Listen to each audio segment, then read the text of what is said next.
વિદ્યાર્થી મિત્રો, અગાઉ આપણે પ્રકરણ 2 ની અંદર બે સૃષ્ટિઓ જે છે તેનો અભ્યાસ કર્યો. પ્રથમ મદિરા સૃષ્ટિ જોઈ ગયા, ત્યાર પછી જે છે એ સૃષ્ટિ પ્રોટિસ્ટાનો અભ્યાસ કર્યો. આજે છે એ આપણે ત્રીજી સૃષ્ટિ જે છે ફૂગ સૃષ્ટિ જે છે એનો અભ્યાસ કરવાનો છે. સૌપ્રથમ જે છે એ સૃષ્ટિ ફૂગના સામાન્ય લક્ષણો, અથવા તો એને બીજા શબ્દોમાં જે છે ફૂગ જે છે એને કહેવાય છે હરિતકણ વગરના વનસ્પતિ કોષો જે છે એના લક્ષણો શું છે.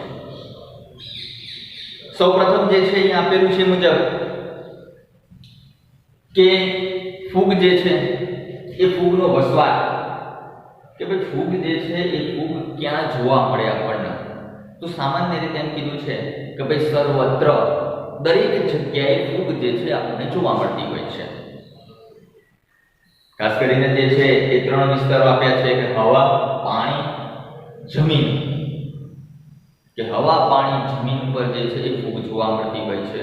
સાથે સાથે કીધું છે કે ભાઈ પ્રાણીઓ અને વનસ્પતિ જે છે એ વનસ્પતિ પર પણ ફૂગ જે છે એ જોવા મળતી હોય છે. મુખ્યત્વે આ ફૂગ જે છે એ ફૂગ ક્યાં જોવા મળતી હોય છે, તો ખાસ ભેજવાળી જગ્યાએ, કે જ્યાં ભેજનું પ્રમાણ હોય એવી જગ્યાએ, ભેજવાળી જગ્યાએ જે છે જોવા મળતી હોય છે. સાથે સાથે કીધેલું છે હૂંફાળી, કે ભેજવાળી અને હૂંફાળી જગ્યાએ આ ફૂગ જે છે એ જોવા મળતી હોય છે. સામાન્ય રીતે આપણે જોઈએ તો આ ફૂગ જે છે આપણે જોવી હોય તો રોટલી હોય આપણી હાથની પડી રહેલી, એના પર થોડું પાણી છાંટી અને એને મૂકી દેવાની. એકાદ દિવસ જશે કે એના ઉપર કાળા કલરના સ્પોટ જે છે એ જોવા મળશે, ટપકા જોવા મળશે કાળા કલરના. તો એ જે છે એ શું છે? ફૂગ છે. એટલે કીધેલું છે કે ભેજવાળી અને હૂંફાળી જગ્યાએ જે છે એ જોવા મળતી હોય છે. હવે આ ફૂગ જે છે એ ફૂગની કોષ દિવાલ, તો ફૂગની કોષ દિવાલ સાની બનેલી હોય છે? ફૂગની કોષ દિવાલ જે છે એ કાઇટિન અને પોલિસેકેરાઇડ, કાઇટિન નામનો પદાર્થ અને પોલિસેકેરાઇડ નામના પદાર્થની જે છે બનેલી હોય છે, જેને સંયુક્ત રીતે જે છે કહેવાતું હોય છે ફંગસ સેલ્યુલોઝ તરીકે ઓળખવામાં આવતું હોય છે. એવું પણ કહેવાતું હોય છે કે કાઇટિન મિશ્રિત સેલ્યુલોઝની કોષ દિવાલ જે છે ફૂગની અંદર જોવા મળતી હોય છે, જેને ફંગસ સેલ્યુલોઝ તરીકે પણ ઓળખવામાં આવતી હોય છે. એ પછી ફૂગ જે છે એ એકકોષી છે કે બહુકોષી, કયા પ્રકારની ફૂગ છે તેની માહિતી આપેલી છે કે ફક્ત યીસ્ટ જે છે, ફક્ત યીસ્ટ જે છે એ એકકોષી છે, કે ફૂગની અંદર યીસ્ટ જે છે એ એકકોષી છે. એ સિવાયની બાકીની ફૂગ જે છે એ ફૂગ તંતુમય રચના જે છે ધરાવતી હોય છે, કે તાંતણા જેવી રચના ધરાવતી હોય છે. ફૂગના દેહ જે છે, યીસ્ટ સિવાયની ફૂગ જે છે એમનો દેહ જે છે એ પાતળા સૂતરના તંતુ જેવી રચના ધરાવે છે, પાતળા તાંતણા જેવી રચના ધરાવતી હોય છે. આ જે તાંતણા જેવી રચના છે એને કહેવાતું હોય છે કવક તંતુ અથવા તો કવક સૂત્ર તરીકે એને ઓળખવામાં આવતું હોય છે.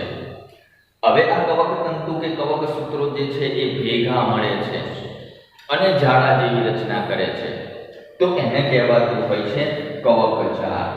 એટલે ફૂગ જે છે એ ફૂગના દેહને કહેવાતું હોય છે કવક જાળ. મોટાભાગે જે છે એ સામાન્ય રીતે આ રીતની રચનાઓ જે છે જોવા મળતી હોય છે, કે ભાઈ આ જે છે એને કહેવાય કવક સૂત્ર અથવા તો કવક તંતુ કહેવાય. અને આખો જે દેહ જે બનતો હોય છે આવા કવક સૂત્રો અથવા તો કવક તંતુઓ ભેગા મળીને આખી જાળી જેવી રચના બનાવતા હોય છે, એને કહેવાતું હોય છે કવક જાળ. એટલે ફૂગનો દેહ જે છે એને કહેવાતું હોય છે કવક જાળ કહેવાતું હોય છે. અને કવક જાળ જે છે એ કવક સૂત્રોનો બનેલો હોય છે. હવે કેટલીક ફૂગની અંદર આ કવક સૂત્રો જે છે એ બહુકોષ કેન્દ્રીય જોવા મળતા હોય છે. એકથી વધારે જે છે આખું કવક સૂત્ર જે છે એકથી વધારે જે છે એ કોષ કેન્દ્રો જે છે એ ધરાવતું હોય છે, એટલે બહુકોષ કેન્દ્રીય જોવા મળતા હોય છે.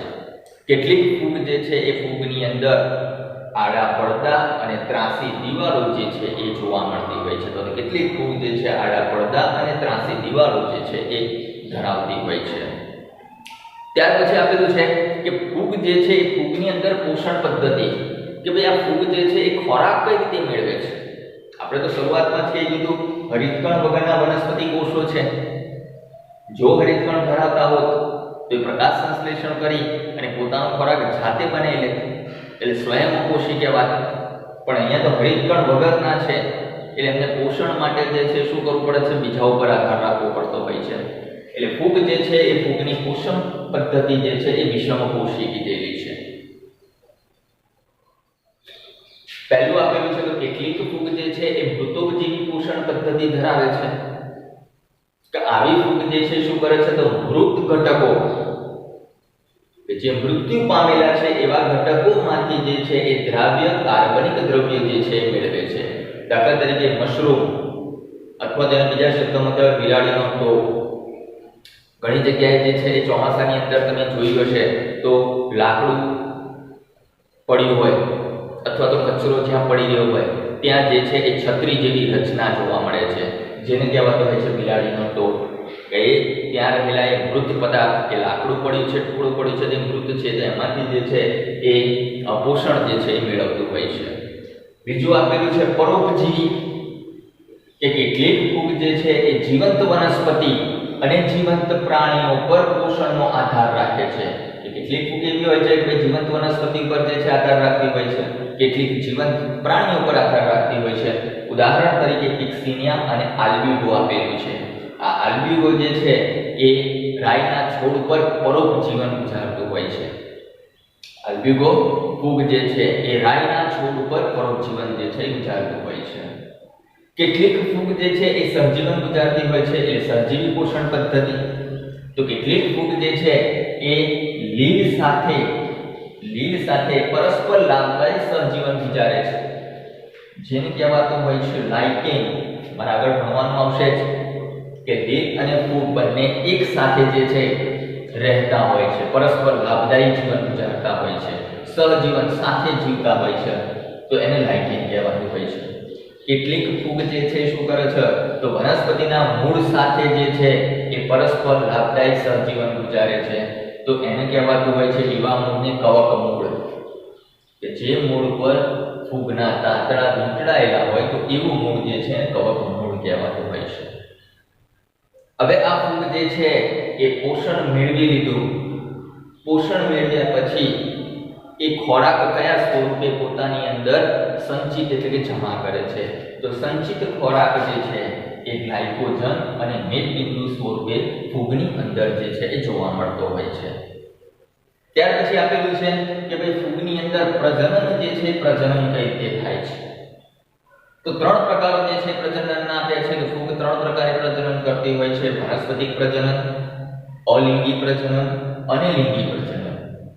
પહેલું વાનસ્પતિક પ્રજનન આપેલું છે, તો વાનસ્પતિક પ્રજનનની અંદર ભાજન, દ્વિભાજન, એકમાંથી બે બનવું એટલે ભાજન પદ્ધતિ, અવખંડન કે કોઈ પણ ફૂગ હોય એનો ટુકડો થઈ જાય છે તો દરેક ટુકડા પોતપોતાના જે બાકીના ખૂટતા ભાગ હોય એનું સર્જન કરતા હોય એટલે ટુકડો પોતપોતાની રીતે જીવન ગુજારતા હોય છે, અવખંડન. કલિકા સર્જન, કેટલીક ફૂગ જે છે એમાં કોષ વિભાજનની પ્રક્રિયા થાય તો કલિકાઓનું નિર્માણ થતું હોય છે, કલિકા પરિપક્વ બને એટલે પિતૃથી અલગ પડી અને આખી ફૂગ જે છે એનું નિર્માણ કલિકા સર્જન કહેવાતું હોય છે. તો આ રીતે જે છે વાનસ્પતિક પ્રજનન કરતી હોય છે. અલિંગી પ્રજનન કણી બીજાણુ કે ચલ બીજાણુ દ્વારા જે છે થતું હોય છે. લિંગી પ્રજનનની અંદર કેટલીક ફૂગ જે છે એ કોથળીમય રચના ધરાવતી હોય છે, જેને ફળકાઈ કહેવાતું હોય છે. આ ફળકાઈ રચનામાં જે છે એ બીજાણુ ઉત્પન્ન થાય છે, અંડ બીજાણુ, ધાની બીજાણુ જેવા વિવિધ બીજાણુઓ જે છે એના પ્રકારે એ લિંગી પ્રજનન કરતી હોય છે. લિંગી પ્રજનન જે છે એ લિંગી પ્રજનનના ત્રણ તબક્કા છે. લિંગી પ્રજનન જે છે એ લિંગી પ્રજનનના તબક્કા તો ત્રણ તબક્કા આપેલા છે. પહેલો આપે છે જીવરસ યુગ્મન, બીજો કોષકેન્દ્ર યુગ્મન અને ત્રીજો આપેલો છે વર્ગીકરણ. જીવરસ યુગ્મનમાં બે ચલિત કે અચલિત જન્યુઓના જીવરસનું જોડાણ થવાની ક્રિયા છે. કે મુખ્યત્વે જે છે ચલિત કે અચલિત જન્યુઓ કીધેલા છે એના જીવરસ એકબીજા સાથે જોડાય તો જીવરસ યુગ્મન કહેવાય છે.